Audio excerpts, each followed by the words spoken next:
میں بھی اللہ کو یاد کرنا اور بندوں کے بیچ میں بیٹھ کے بھی۔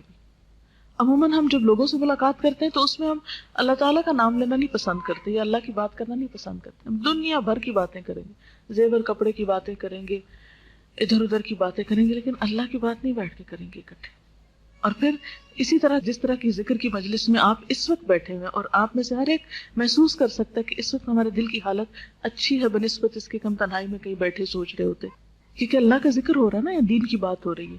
ایسی مجلسوں میں حاضر ہونا ایک بہترین علاج ہے۔ اللہ تعالیٰ فرماتے ہیں وَنُنَزِّلُ مِنَ الْقُرْآنِ مَا هُوَ شِفَاءٌ وَرَحْمَةٌ، کہ ہم قرآن میں سے وہ چیزیں اتارتے ہیں جو شفا بھی ہے اور رحمت بھی ہے۔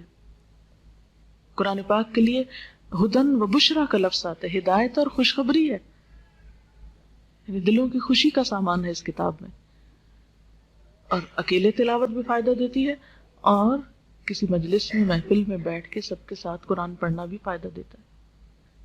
ذکر کے بارے میں یہ بھی آتا ہے کہ جب بھی کچھ لوگ اللہ کو یاد کرنے کے لیے اکٹھے ہوتے ہیں تو فرشتے ان کو گھیر لیتے ہیں، رحمت ان پہ چھا جاتی ہے، ان پہ سکون اور اطمینان نازل ہوتا ہے، اور اللہ تعالیٰ انہیں اپنی مجلس میں یاد کرتے ہیں۔ تو جس مجلس کے اوپر رحمت چھا جائے، جس مجلس پہ فرشتے پر بچھائیں یعنی اپنے پروں سے ڈھانپ لیں، اور جس مجلس کے لیے وعدہ ہے کہ اس میں بیٹھنے والوں پہ سکون نازل ہوتا ہے، لیکن شیطان ہمیں ایسی مجلسوں سے بھگا کے رکھتا ہے، نہیں وہاں نہیں جانا، ابھی بڑے مصروف ہو تم، بہت کام ہے، وہاں جاؤ گے تو یہ کام کیسے ہوگا، وہ کام کیسے ہوگا۔ تو جب ہم ایسی مجلسوں اور محفلوں سے دور رہتے ہیں، دین کے سیکھنے سکھانے کی مجلسوں سے، تو اس سے بھی ہمارے دلوں میں وحشت ہوتی ہے۔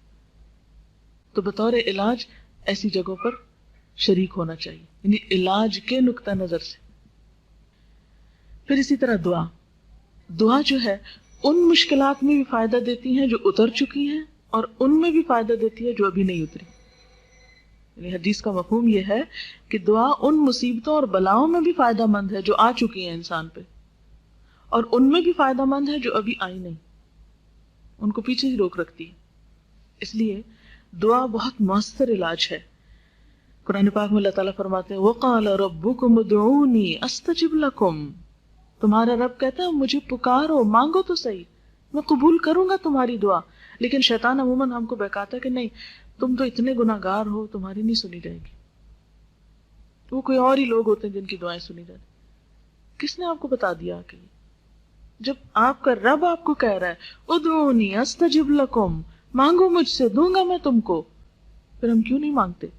اور ساتھ ہی پھر اللہ تعالیٰ نے ڈانٹ پلائی ان الذین یستکبرون عن عبادتی سیدخلون جہنم داخرین، جو لوگ گھمنڈ میں آ کر میری عبادت سے، میری دعا سے منہ موڑتے ہیں، وہ ضرور ذلیل و خوار ہو کر جہنم میں داخل ہوں گے۔ یعنی دعا نہ کرنا انسان کی بدبختی کی علامت ہے، اور یہ بدبختی انسان کو پھر بڑی مصیبت میں مبتلا کر دیتی ہے۔ اس لیے یا حی یا قیوم برحمتک استغیث، اٹھتے بیٹھتے دعائیں کرنا، اللہ تعالیٰ سے مدد حاصل کرنا، یہ انسان کے لیے بہترین نسخہ ہوتا ہے۔ اسی طرح بلند آواز سے قرآن پاک کی تلاوت، یعنی ایک ہوتا ہے نا ہم انگلی پھیرتے رہتے ہیں خاموشی سے، یہ نہیں تلاوت کہلاتی۔ تلاوت کیا ہے؟ اونچی آواز سے بولے، اور اونچی آواز سے کیا ہوتا ہے؟ کیونکہ عربی زبان میں اور خاص طور پہ قرآن پاک میں ہمارے جو سارا ووکل سسٹم ہے وہ سارا استعمال ہوتا ہے، ہماری زبان کے کنارے، سائیڈز، ہمارے ہونٹ، ہمارا حلق، ہمارے سینے تک، دل تک اس کے اثرات آتے ہیں۔ یعنی عربی زبان میں جو حروف ہیں ہر حرف کے منہ سے نکالنے کی جگہ الگ ہے۔ جب ہم صحیح طور پر تلاوت کرتے ہیں، صحیح انداز میں، جیسے حق کا تلاوتی جس کو کہتے ہیں، تو اس سے وہ سارے تار ہلتے ہیں، ہمارے مختلف پوائنٹس پہ جا کے ٹچ کرتی ہے وہ تلاوت، اور اس کے ذریعے وہ ڈپریشن جو ہے وہ ختم ہونے لگتا ہے۔ تو بطور خاص کبھی غم کا دورہ پڑنے ہی لگے، ابتدائی سمپٹمز میں فوراً سب کام چھوڑ دیجئے، قرآن کھول کے لاؤڈلی پڑھنا شروع کر دیجئے۔ آپ دیکھیں گے اگر آپ 15 منٹ صرف لاؤڈلی قرآن پڑھیں گے، آپ اس کیفیت سے باہر ہوں گے۔ یعنی بہترین علاج ہے، کیونکہ وَنُنَزِّلُ مِنَ الْقُرْآنِ مَا هُوَ شِفَاءٌ وَرَحْمَةٌ، لیکن رحمت للمومنین، یہ ماننے والوں کے لیے، یقین کرنے والوں کے لیے تو یہ فائدہ مند ہے، اور اگر ہمارے اس وقت یقین ہی شیکی ہو جائے تو پھر نہیں فائدہ دیتا۔ پھر اسی طرح اللہ کا تقویٰ، اللہ سے ڈرتے رہنا، پھر نیکی کے کاموں میں دلچسپی رکھنا، یعنی نیک کاموں میں آگے بڑھنا، نیکی کے مواقع کو ضائع نہ کرنا. اور اس میں کیا ہے، ایک چھوٹی سی نیکی کیا بتائی، تمہارا اپنے بھائی کو دیکھ کے مسکرا دینا بھی صدقہ ہے. اور مسکرانے پہ کیا خرچ آتا ہے ہمارا، لیکن اللہ تعالیٰ نے اس کو بھی ہمارے لیے صدقہ شمار کیا. اور قرآن پاک میں اللہ تعالیٰ کا وعدہ ہے، من عمل صالحا من ذکر او انثى وهو مؤمن فلنحيينه حياة طیبہ وَلَنَجْزِيَنَّهُمْ أَجْرَهُمْ بِأَحْسَنِ مَا كَانُوا يَعْمَلُونَ. جو شخص بھی نیک عمل کرتا ہے، خواہ وہ مرد ہو یا عورت، بشرطے کہ مومن ہو، اسے ہم دنیا میں پاکیزہ زندگی، عمدہ زندگی بسر کرائیں گے. اچھا، یہ بات میں کس لیے آپ کو بتا رہی ہوں؟ اس لیے کہ آپ کے دل کے اندر وہ خاص خوشی اور خاص سکون آ جائے جس سے عام طور پر دنیا کے لوگ محروم رہتے ہیں. مادہ پرستی کا شکار لوگ اس خوشی سے محروم رہتے ہیں. کبھی آپ ٹینشن کا شکار ہوئے، ذہنی تناؤ کا ہوئے؟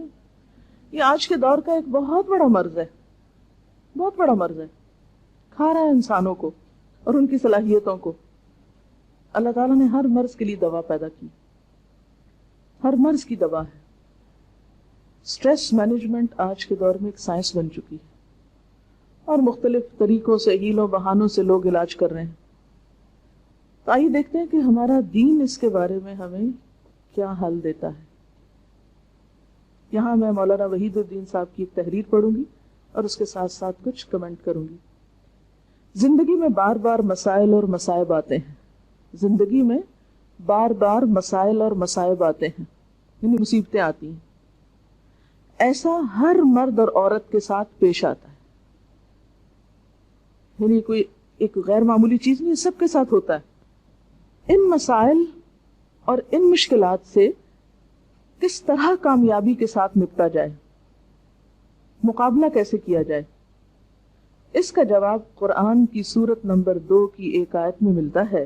اس کا ترجمہ یہ ہے، اور ہم ضرور تم کو آزمائیں گے کچھ ڈر اور بھوک سے، اور مالوں اور جانوں اور پھلوں کی کمی سے، اور ثابت قدم رہنے والوں کو خوشخبری دے دو جن کا حال یہ ہے کہ جب ان کو کوئی مصیبت پہنچتی ہے تو وہ کہتے ہیں ہم اللہ کے لیے ہیں اور ہم اسی کی طرف لوٹنے والے ہیں. انا للہ و انا الیہ راجعون. مسائل اور مصائب کے وقت کوئی شخص ذہنی تناؤ کا شکار کیوں ہوتا ہے، یعنی ٹینشن ہوتی کیوں ہے؟ مصیبت کے آنے پر انسان کیوں ٹینس ہوتا ہے؟ اس کا سبب یہ ہے کہ وہ اس کو ایک ایسی چیز سمجھتا ہے جس کو نہیں ہونا چاہیے تھا. وہ کہتا ہے کہ یہ ہونی ہی نہیں چاہیے تھی. آدمی اگر یہ سمجھ لے کہ جو کچھ پیش آیا ہے وہ خود فطرت کے قانون کے تحت پیش آیا ہے تو وہ کبھی ذہنی تناؤ کا شکار نہ ہو.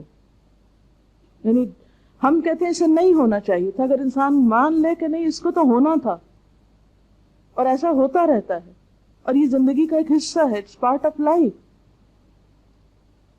ایکسپٹ کر لے کہ جو ہونا تھا ہو گیا تو ٹینشن ختم ہو جائے گی.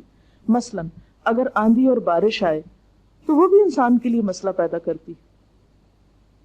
یاد کر لیجیے پچھلے سال کی بارشیں، کوئی مسئلہ پیدا ہوا تھا؟ میرا خیال ہر گھر میں کچھ نہ کچھ مسئلہ ہوا ہوگا. مگر آندھی اور بارش کے وقت آدمی ذہنی تناؤ کا شکار نہیں ہوتا، اس کو فطرت کے قانون کے تحت ہونے والا واقعہ سمجھتا ہے کہ بارشیں تو آتی ہی ہیں، آندھیاں بھی آتی ہیں، اور معتدل انداز میں اس کا سامنا کرتا ہے، یعنی پازیٹیولی اس کو فیس کرتا ہے. یہی معاملہ زندگی کے مسائل اور مصائب کا بھی ہے. یہ چیزیں خالق کے تخلیقی منصوبے کے تحت پیش آتی ہیں. تخلیقی منصوبہ کیا ہے؟ اللہ تعالیٰ کا جو پلان ہے کریشن کا، اس کا یہ حصہ تھی. وہ انسان کے لیے زحمت میں رحمت، بلیسنگ ان ڈسگائز کی حیثیت رکھتی ہیں، یعنی ایک چھپی ہوئی بلیسنگ یا نعمت ہوتی ہے، کیونکہ ان مع العسر یسرا ہوتا ہے. آدمی اگر پیش آنے والے مصائب کو اس حیثیت سے لے تو وہ کبھی ذہنی تناؤ کا شکار نہ ہو. مسائل یا مصائب کا سامنا کرنے کے 2 طریقے ہیں، یعنی مسائل یا مشکلات کو نبٹنے کے 2 طریقے ہیں. ایک صبر کا طریقہ ہے اور دوسرا بے صبری کا طریقہ ہے.